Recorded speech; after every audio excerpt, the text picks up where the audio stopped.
Everyone, good morning. Ang oras natin ngayon ay 5:59 pa lang.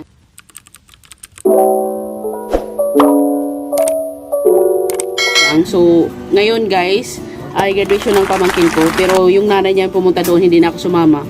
Kaya dito lang ako sa bahay. Tapos mamalingki lang kami ni Busomer ngayon kasi magluluto kayo mamaya ng konti. Kaya maaga kami gumising mga langga. Kape muna daw si Busomer. Pagkatapos niya magkape, pupunta kami ng palengke. Mabili lang kami ng konti. Aga nila gumising, oh.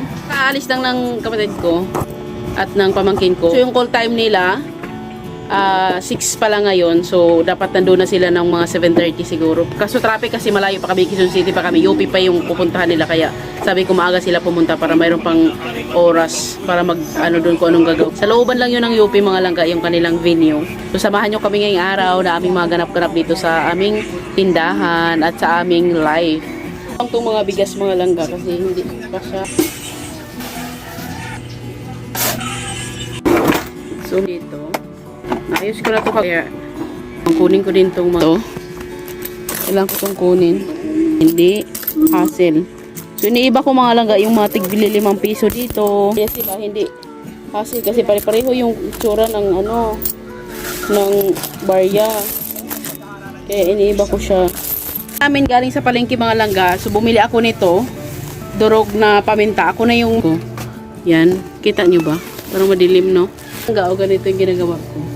So yan, so konti na lang kasi, kaya dadagdagan ko na siya. Bumili ako ng kalahati, 150 malangga ang bili ko nito.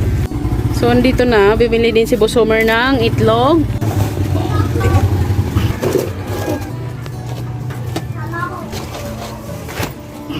$12.3 ka 3 yan. Tapos ilalagay na lang namin doon kasi ito na lang natira namin malangga, 5 na lang ang natira. Kaya dinagdagan ko na para hindi kami maubusan. Thank you, Busomer, sa pagbili. Pipili lang nila dito yung mga langga, yung mga basag-basag. Kasi mayroon kasi mga basag, hindi talaga maiwasan yan. Gaya nito, tingnan nyo. Yan, hindi talaga maiwasan magkaroon ng ganyan. So, ibabaw lang namin to kasi ibibenta namin to na medyo mura siya. O kaya, kung hindi namin ibibenta to na medyo mura, kakainin namin, ganun. Para hindi siya babaho kasi itong mga langga pag hindi mo yan isa-isahin. Hindi mo isa-isa, kailangan mo siyang isa-isahin, ilipat para malaman mo kung ano yung may basag o wala. Kasi pag naiwanan mo yan dyan, mabaho yan. Kaya kailangan siyang ilipat. Tsaka para din maganda tingnan, so dito namin sa plastic nilipat para maganda tingnan.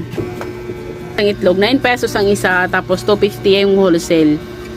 So pumatong lang ako ng konti nito mga lang kuhaan namin, kaya konti lang yung pinapatong ko para mabilis siya mabenta din. So mabilis naman sa amin yung itlog, hindi naman siya masyado matagal, mabilis naman mabenta yung itlog namin. Hindi na maabutin yan ng mga 2 linggo, hindi na abutin yan.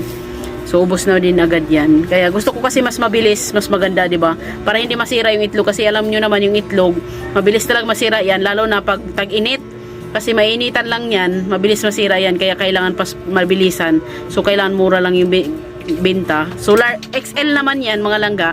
Ang sizes niyan XL, kaya 9 pesos. So minsan pag medium yung nakukuha namin, tag 8 pesos lang minsan yung benta ko, 807. So ganun yung bintahan ko. Pero XL na yung nakuha ngayon, yan yung stocks nila. Kaya 9 pesos tapos 250 yung wholesale ko.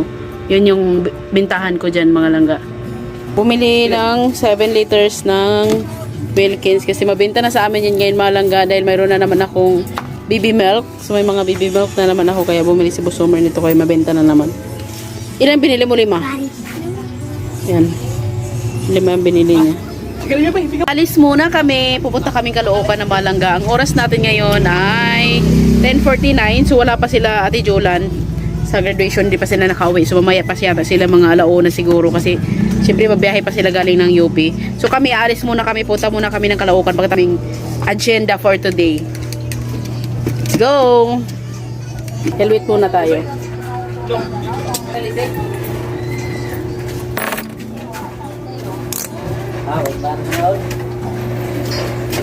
Let's go! Si Busomer. Dalawa lang kami Busomer. Alis.